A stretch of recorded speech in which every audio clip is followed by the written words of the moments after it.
Assalamu alaikum students. Welcome to your English class. How are you all? I hope you all are fit and fine by the grace of Allah. Students, as you know that today our Islamic New Year has been started. So let us pray together to Almighty Allah that He showers His countless blessing on us and the difficult phase which our country is facing due to COVID-19 will be over soon. Coming back to your studies, beta, as you all know, we have entered our 8th week and I'm hoping that you are learning new things every week. Beta, today we are going to start our grammar lesson, and that is subject-verb agreement. It is a very easy concept if you pay your full attention. Before starting the lecture, let's set some objectives. For our today's learning objective is that at the end of the lesson you will be able to explain the rules of subject-verb agreement and build sentences in which subject will agrees with verb. So are you ready to start the lecture? Let's start it. Before starting the lecture, I want to ask you that what is a subject and how you identify a subject in a sentence. Do you remember we have discussed it in the class as well? Yes, I know my students are quite intelligent. So better remember, the subject of a sentence is the person, place, thing or idea that is doing or being something. Is that clear? Now, how we can identify a subject in a sentence? We can identify subject in a sentence if we can find a verb in a sentence. That means if we can identify the verb in a sentence.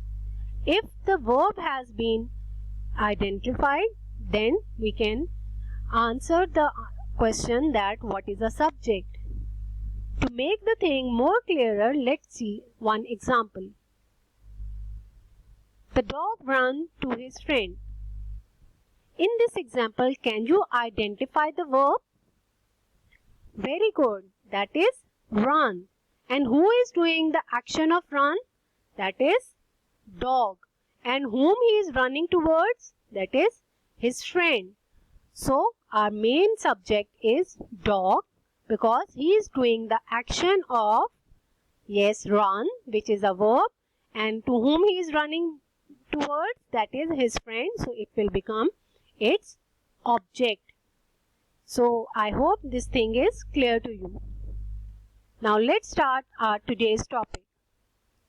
As per our topic, subject-verb agreement. Do you know what does the word agreement mean? Yes, it means that two persons or things, they agree upon something. They agree upon some rules. As per agreement between subject and verb, there are few rules. So, let's follow these rules to make the things more easier. Our first rule, and that is our basic rule of subject-verb agreement, is that if our subject is singular, it needs singular verb. If our subject is plural, so it needs a plural verb as well. For example, my brother is a doctor.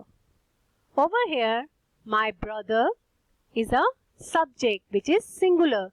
So we have to use a singular verb, that is. In the second example, my sisters are teachers. Over here, our subject is plural, so we have used a verb plural as well. Keep this thing in mind, students, that we are talking here about helping verbs. Okay? Because our helping verbs tells us that our subject is singular or plural.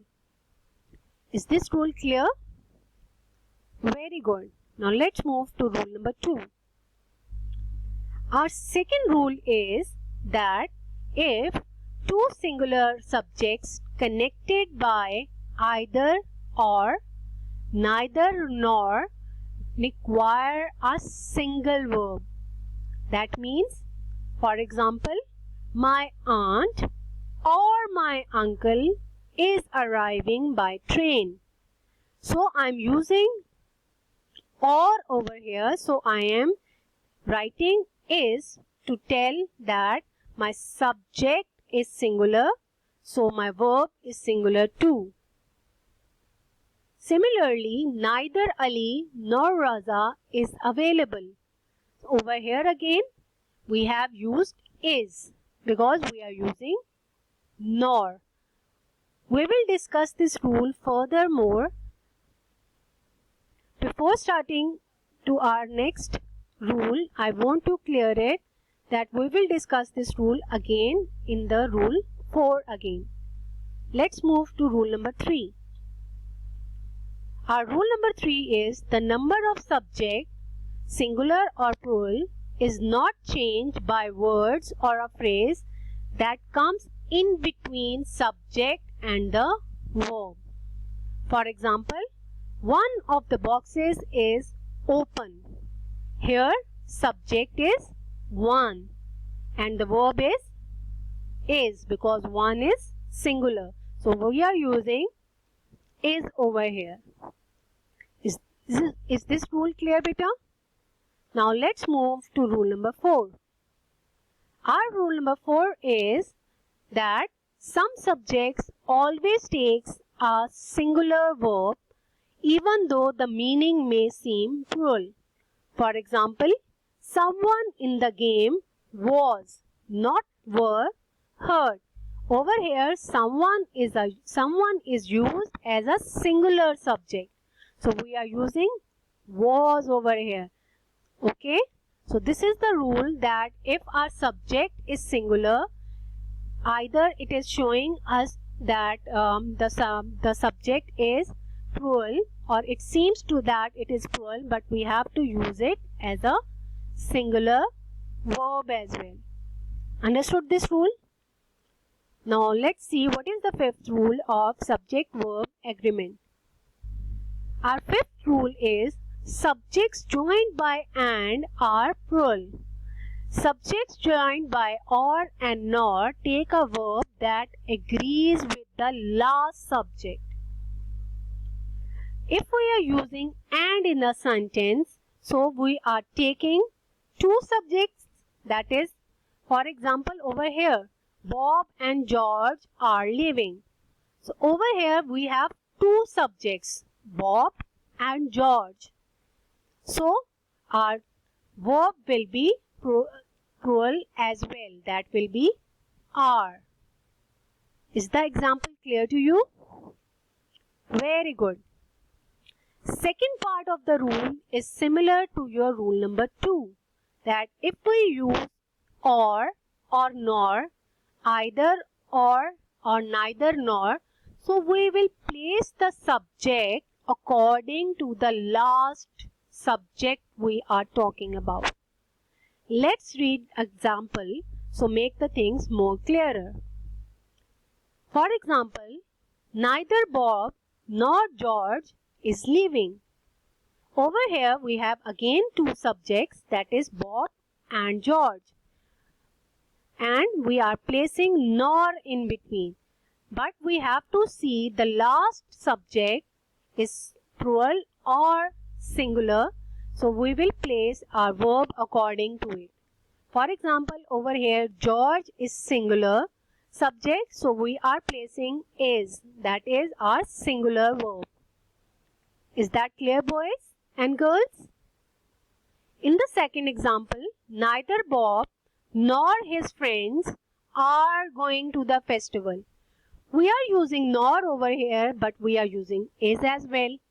According to the rule number 1, we are supposed to use is over here because if we are using nor, so we should be placing is over here. But why we are using are over here? Because the subject we are using over here is his friends according to the rule number 5. Is that clear, students? I hope so that this rule is clearer to you now. Now let's see the next rule, and that is there and here are never subjects. In sentences that begins with these words, the subject is usually found later on in the sentence. For example, there were 5 books on the shelf. Were agrees with the subject book. Over here our subject is not there, it is books. So we have to place our verb according to our this subject. Okay, so books is plural, so that's why our verb is plural as well. Let's see one last rule, and that is rule number 7. And that rule is collective nouns may be singular or plural depending on their use in the sentence. For example, the orchestra is playing a hit song. Orchestra is considered one unit over here. Again, in the second example, the orchestra were asked to give their musical background. Over here, we are using orchestra, the collective noun, in a separate unit. That means plural. I hope all the rules are clear to you. For making more things clearer, you can watch these channels and you can learn more things. Your today's assignment is that you have to do the given worksheet properly, and please remember, keep your worksheets in a folder. Don't turn or fold your worksheets. Write your name and date in the provided space on the worksheet. Use blue ink pen on the worksheet and don't use remover, whitener or corrector on the worksheets. So students, what we have learned today?